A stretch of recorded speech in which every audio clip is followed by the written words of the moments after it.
terrible business because you're renting it out for like $10 a night, but your water heater still costs $1,000. It's just the smoothest of brains are in that business. You'd have to do that ideation in Vegas because then Yeah. the ideas would be better because you'd say, what right now would I drive 2 hours through the desert to do?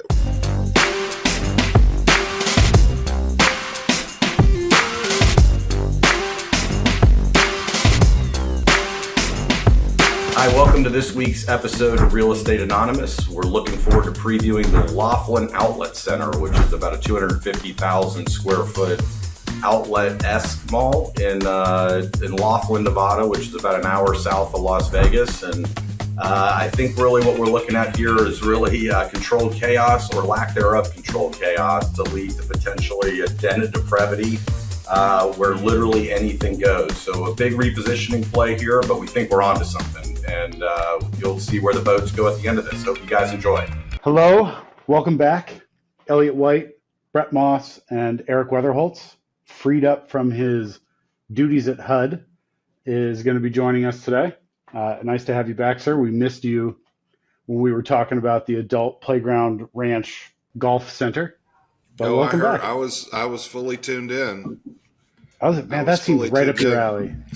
Well, I think, I was with the president. We listened together. Yep. He enjoyed it. Yep. He Well, was he's a golfer. actually, well, it's true. And his idea was maybe a rebrand, like a, North Trump Dallas, Trump local.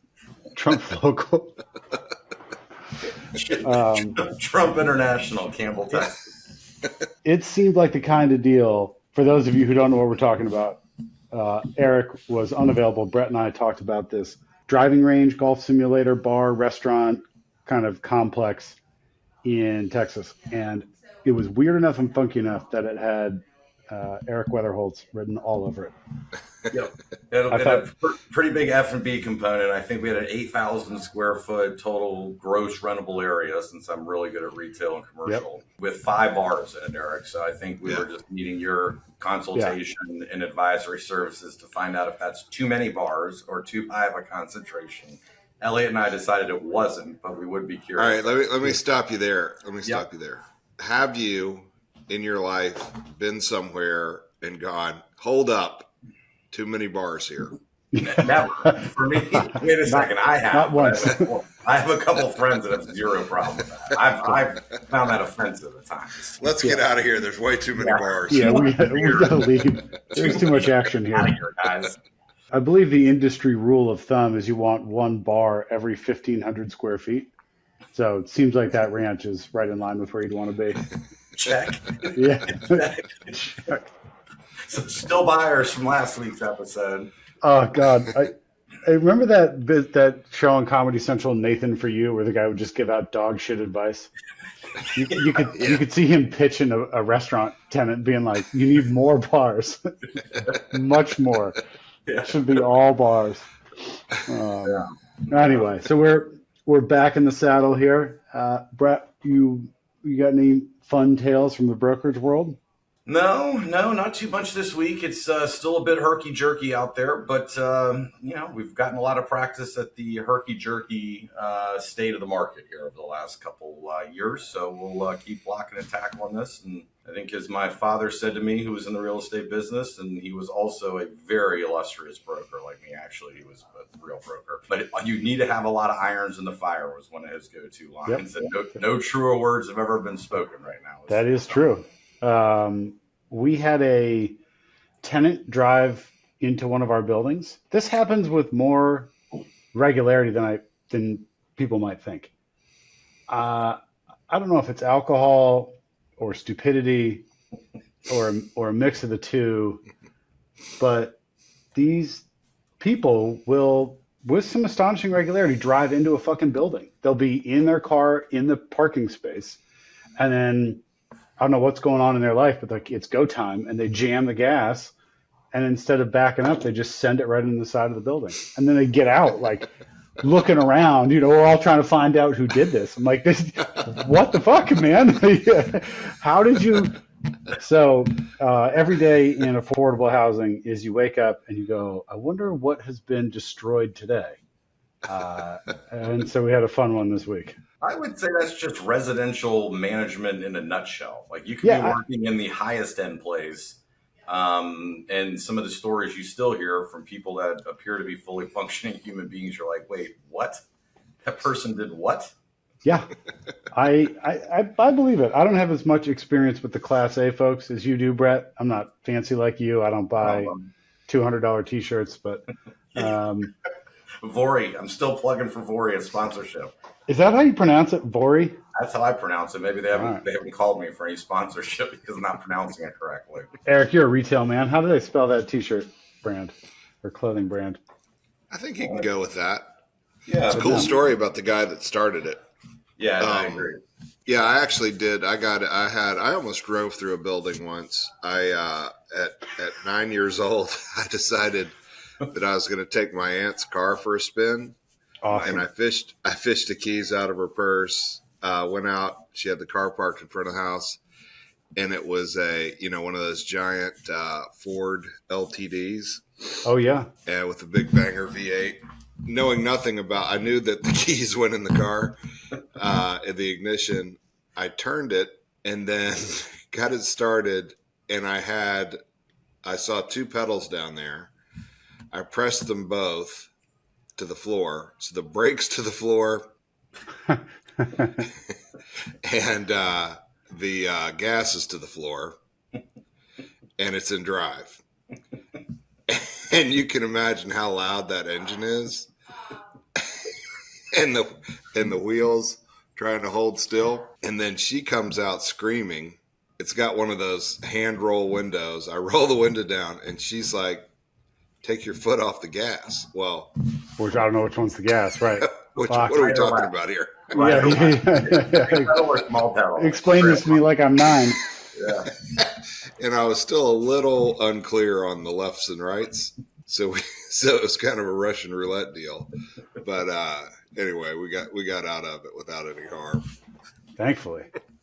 Well, my quick story about embarrassing car deals was, I think people probably picked up, I'm a pretty big live music fan and went to the first two Bonnaroos, which were kind of the first big music festivals in the early 2000s. And was driving back through Manchester, Tennessee, and wanted to try to relive the glory days of whenever I was there a year or two earlier. And I'm filling up with my car with gas, going to walk over to the field. I'm like, that's awesome. So many good memories. And I get back in the car and drive off with the thing still in the gas tank, kind of the hose. And I'm like, well, this is bad. Well, I'm not the first person to do that based on like the safety mechanisms that they have that. So I walk in sheepishly to the kind of store, and I'm like, hey, they were cracking up. They were like, oh yeah. I was like, so here's my insurance stuff. They're like, oh, don't worry about it. We'll just charge the guy that did this 20 minutes ago and just drove off. I was like, wait, so do you want any of my info? She's like, no, we're just going to charge the guy. No, you're good, man. We'll just screw that other guy. Thanks for coming in. You got a 2-for-1. That other guy got a 2-for-1. Awesome. What do we got here? We're digging into Laughlin, I think Laughlin, Nevada. We're going to Nevada, right? Right, you're right. Laughlin, Nevada. Nevada, is that? Okay, no, so Nevada. Sorry. Brett, you're fancy, man. I didn't know if you were hinting at your fancy upbringing. Ancestry. That's not an SAT word yet. Yeah, for that portion of the show. So this looks like one of the weirdest fucking places, and I'm excited to talk about it. It's the Laughlin Outlet Center. And let me see if I can triangulate for people where Laughlin is. But Brett, you want to give folks just sort of a rundown of like how big this is and what the hell it is? Yeah. So we've got, let's get down to the salient deal facts here. The salient, that's a good SAT word. So we've got 250,000 square feet on about 11 acres, built in 96. Got a variety of what you would expect at outlet mall tenants. We're about an hour south of Las Vegas, so kind of south of Henderson here. We might even have a second floor here, but I'd go back to Elliot's comment. This was not built to be an outlet mall. It's based on the aerial right here. You're at the very bottom of the state, right where Nevada meets Arizona and California. I don't know that there's a whole lot going on here, but I would be curious to learn about the individual that currently owns this, because I bet you he's a character. Would agree. Would agree. But I mean, just for folks that may be watching this, I mean, and then Eric, again, love your feedback here. I mean, this is not a typical retail footprint here, right? I mean, not anything you would do today, and I don't think anything you would have done in 1996 when this was built. So This Right. is like this is like the something out of the Hangover. Yeah. Like you went to Vegas and things went off the rails. You could ended end up up in in Laughlin. you could end up in the outlet mall at the dumpster in Laughlin. It With looks Johnny like it's Depp, with Johnny Depp from Fear and Loathing, wasn't that Johnny Depp from Fear and Loathing in Las Vegas? I mean, it's so unbelievably easy to find from Google Maps. You just look up Laughlin and then you zoom in and this is the only thing. Yeah. And it looks like it's built on a hill. Wow, Brett, you're going to have to pull up a Google Maps here because there is fuck all nothing 1 block over. It's just desert and meth. And then that's the reason they picked this angle for the shot because the other angle is far more depressing. So it looks like it's built on a decline. It's the town. It looks like it slopes down towards the river. They have kind of their own version of a Mississippi riverboat. They got a paddle wheel boat called the Colorado Belle, it looks like. Yep. They've got one casino, I'm assuming casino hotel called Edgewater. It looks like a few casinos in this town. Yeah, right. What you'd expect. And then On a clear day, you can see to Phoenix. Yeah. And then Maybe the Pacific Ocean. Who knows? it definitely was not originally an outlet mall. It must have been some kind of industrial, right? It had to have been. I mean, it just again don't know anything about it. This had to be originally an industrial building. It kind of makes you wonder what's the walk score on this because it also has no parking. It's good. Walk score in Laughlin. So it's 500 feet wide by, about 500 by 600. I mean, what could it have been at one point in time? Was it a single user? What it is now, it's like one of those dying malls, but with even weirder stores. Okay. We've already got our value. I'm with Elliot though. I want to know the guy. I want to know the guy. I want to know the guy. You can picture the guy that bought this for nothing. Yeah, well, we're gonna get there. We're gonna get there in a minute. Okay, I'm picturing a guy with when you've got gray hair and you've smoked long enough that it kind of gets a yellow tinge in the front. Yeah. That guy. Yeah. Okay. Well, so this is the Laughlin. That guy with white loafers. Continue. Well, so this Laughlin Outlet Center, which we're talking about here, but then you've got this like music venue amphitheater deal right next door, which I would think in Southern Nevada, I might have gone with a different color scheme for the premier seats there versus black, because I'm sure those seats would be fun to sit down in the middle of July. But I mean, you've got this sweet music venue right next door, so who knows what that means. This is a weird one. I love it. So what's the tenant mix? All right, what's going on here? Yeah, great question. Okay, tenant mix here, tenant profile, Family Dollar, Bath and Body Works. Is that even a business? Boot Barn, Famous Footwear. Yep. Okay, so a lot of places that not a ton of credit that we're seeing. You're suggesting Queen Nails might not be a credit tenant? Well, I don't know. Let me do some DD on that, but they don't jump off the page is one that comes to mind here. And you got a fair amount of lease expirations coming here in the next 2 years. So that's probably the value add play here is you're going to get some serious credit to come in here. Is the rent that this thing generates enough to support the operating cost? I mean, yeah, imagine the AC. You know it gets hot as a oh my God. mofo. Yeah, I mean, you can see all those condensers on the roof. There's got to be 80 condensers on that roof. And so that's probably a big CapEx item. You have to know if the condensers are in decent shape. And if you're going to replace those, you might as well replace the roof while you're up there. Sounds cheap. Yeah. Sounds cheap. I always make this joke. Here we go. We're coming full circle back to these goddamn idiots who do Airbnbs in the middle of nowhere, Ohio. It's a terrible business because you're renting it out for like $10 a night, but your water heater still costs $1,000. It's just the smoothest of brains are in that business. This kind of feels like that situation where the cost of the condensers doesn't change just because you're in Laughlin. But are you getting any rent here? I mean, Eric, what are these people paying per foot? $11? I think there's the what would somebody pay, but then how many of them are there? Yeah. And this is 250. I mean, you probably get 10,000 square feet of people to pay you $10, maybe 20,000 square feet, along that kind of a deal. But at some point you got no parking, and you end up with the shape of that building. I'd love to see the internal site plan of. It's got to be like a corn maze to find your way through the thing. Pull it up and go to 14. There's a whole bunch of interior. There's a ring of tenants around the outside, and then a center core of tenants. Okay. And you'll be shocked when I tell you this. There's a shitload of vacancy. Yeah, it's 37% occupied. Yeah. So Eric was right. Shockingly, he's right about all amazing. So here's the interior site plan for those that, So the thing is 60% vacant is the way to think about that, and the rents look like they were $8 to $30, and they're pitching kind of triple net here, which I don't know how you do triple net on a 256,000 square foot building. The thing I'm flashing on, I don't know if you guys have. There's this place in Vegas, the real Vegas, called Area 15, where these cats took an old industrial building and transformed it into this completely whack. It's like Dave and Buster's with Molly, this kind of a deal.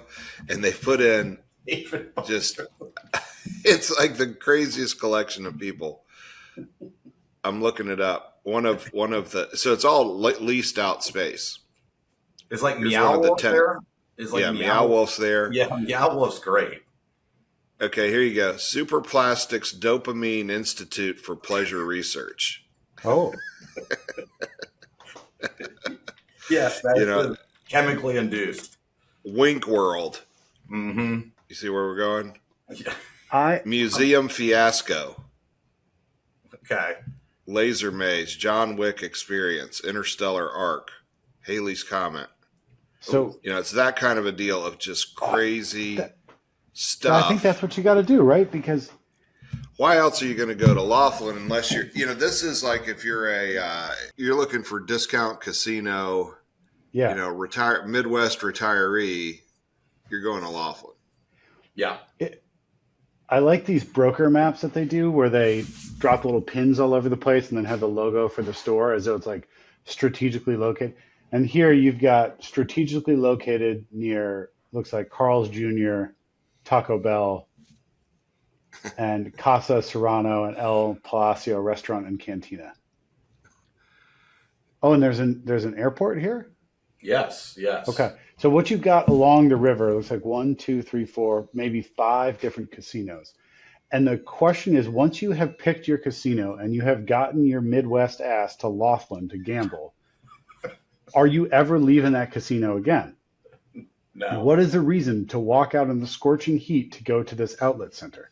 And I think you're right. You have to buy it and turn it into the most insane and depraved thing you could possibly think of. It could just be like you could turn it into a fun center where it's like a strip club, a cannabis store, a liquor store, a gun range, an arcade, a midget toss. You have to you have to be able to walk in there and do all the things you couldn't do in a casino. Maybe like a Wolf on Wall Street type deal. It's got to be just completely insane. Like drugs are easy to find, women are easy to find. There's rooms you can rent by the 15-minute increment. I'm losing it here. I'm losing it. I can't think of any other. I'm not gonna leave the casino to go to fucking Boot Barn, and no one lives in this town. I'm gonna take my big winnings from this casino and go get a sweet pair of boots. Right. Hey, that'll make me more dangerous when I walk back in here. I think you basically need to, if you're going to buy this thing, you got to meet with the mayor and say, all right, look, we're going to do some shit here. And it's going to. You might not like it. You aren't going to like it, but it will be better than this 30% occupied mall. And we'll have security, we'll have cameras, we'll get you the information that you need. when you need it. But in general, things are going to You say you want gross. tourists? You say you want tourists? I can get you Right. tourists. Right. It's got to be. Buckle It's up. got to right. It's got to be that kind of thing where you can just do totally insane shit. Well, maybe this could be like, I kind of forget where Burning Man is, but maybe from people coming from the East, this could be like a Burning Man outpost for, 2 weeks a year. Look, I think if you're an enterprising young gent, if you think about, here's how you form the business plan. The three of us go to one of these casinos. We get as drunk as possible. And we go, it'd be fun. And whatever we come up with, we write that down. And then because I would guarantee you, we would say like, I'd pay money for that right now. You could have like a place that serves great burgers next to the strip club. Like it could just be the den of depravity. And that's what we'd call this thing.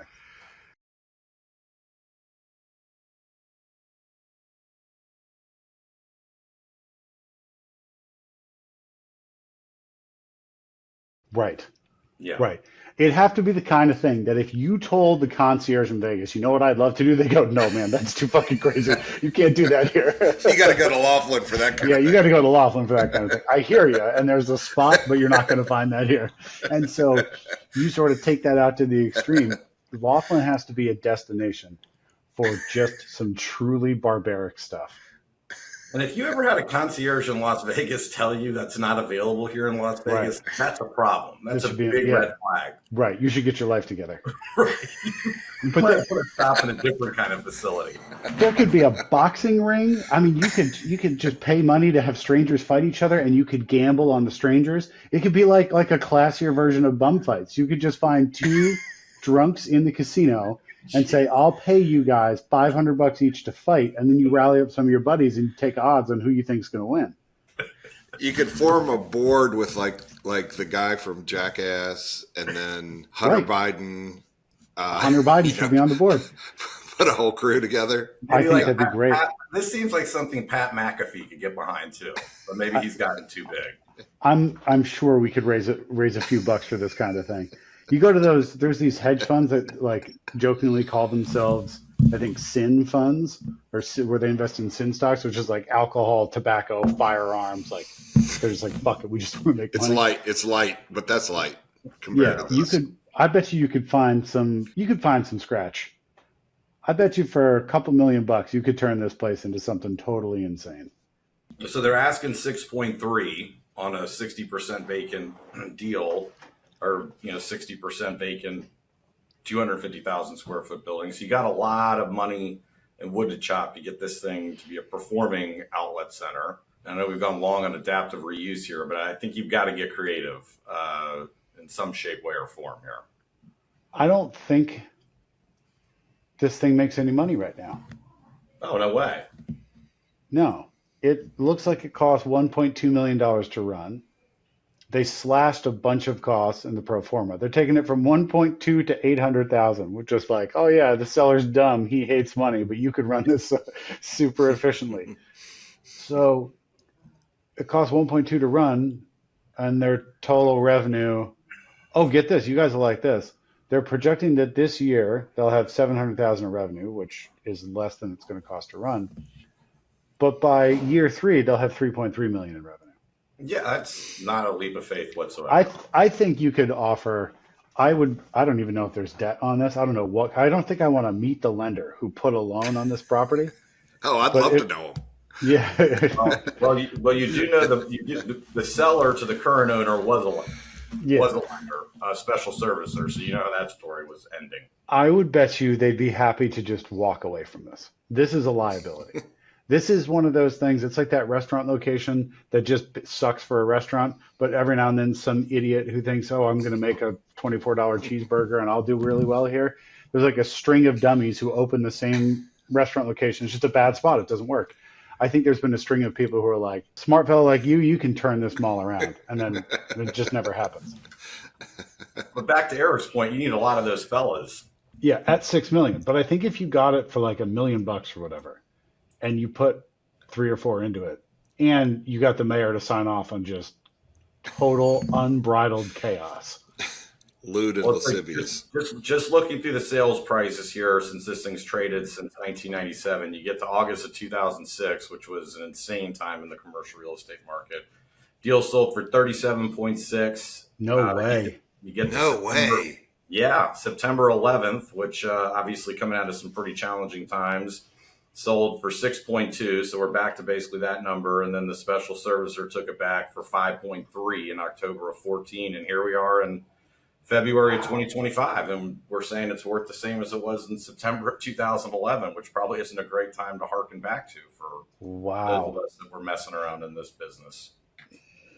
Fantastic. This is tough. This has given me some painful flashbacks to release years ago, some failed outlet malls, and that is tough sledding. I would bet that back in 2006, you actually did have some credit tenants in here. This is a big space. You probably had, because there was no internet, so you probably had a couple of decent tenants here. I don't think Prada ever set up shop here, but in general, I think you probably had some relative view that those were more durable cash flows, hence the $37 million sale price. But I would bet you could sell it for more than $37 million if you turn it into Brett Moss's den of depravity and weird shit. I need another source of income at this And point. it's adjacent to a concert venue. I'm telling you, Yeah. you could. This is my kind of jam here. Yeah, jam bands at the venue, and then walk over through the searing heat. Yeah. Well, I think it's just kind of like up and coming music groups. Doesn't have to be just jam bands, but like I managed to see Chappelle Roan in Raleigh earlier this summer before she was anything. And you could just kind of tell like she was going to be something. I didn't realize it was going to happen in 60 or 90 days, but like maybe we could kind of target these up and coming acts that have like these cult followings. And this could be like the, kind of collaboration station kind of deal. I think. How many parking spaces does it say in there? How many parking spaces? Let's see here. I'm like Elliot. I'm kind of amazed that it ever got built, and I can't imagine that it was built. It's not that old either. It's built in 1996. In true honor to the great state of Nevada, I'll quote the line from Fear and Loathing in Las Vegas that I like so much. It is too weird to live and too rare to die. That's a good one. That is a very good one. This is a strange place. So I don't think there's any chance you can buy this and make a go of it as a retail center. It either needs to return to the earth or you have to turn it into just the weirdest possible place you could find. Yeah, not enough parking, to Eric's point. You can just tell by the outline of this aerial here. Not anywhere close. And you can also tell this was an industrial thing, right? By this near facade. With those beige. I don't know where, but it's 2-story. That's kind of weird for industrial. And like, where's the truck turnarounds? Right. It is kind of amazing, like that it's that it exists. It feels like some sort of government deal or something. Just looking, I don't want to spend a lot of time on this, but a lot of available space here. You've got 150,000 square feet. Yeah, right. That's a lot of wood to chop there. If you needed parking, it's abundant. It's available. I'm telling you, if you zoom out, all it is, it's sand and meth. So one thing, there's a handful of tenants. There's a Family Dollar. What are they paying? Like $8 a square foot or something? Yeah, not much. There's the ground floor people facing the road, and so I think somebody might try and value it just at that. So there's probably 20,000 square feet that kind of is on that ground level. It's actually probably more than that. It's probably 50, come up with some sort of a valuation on that at low rents. And then the upstairs is sort of a gimme.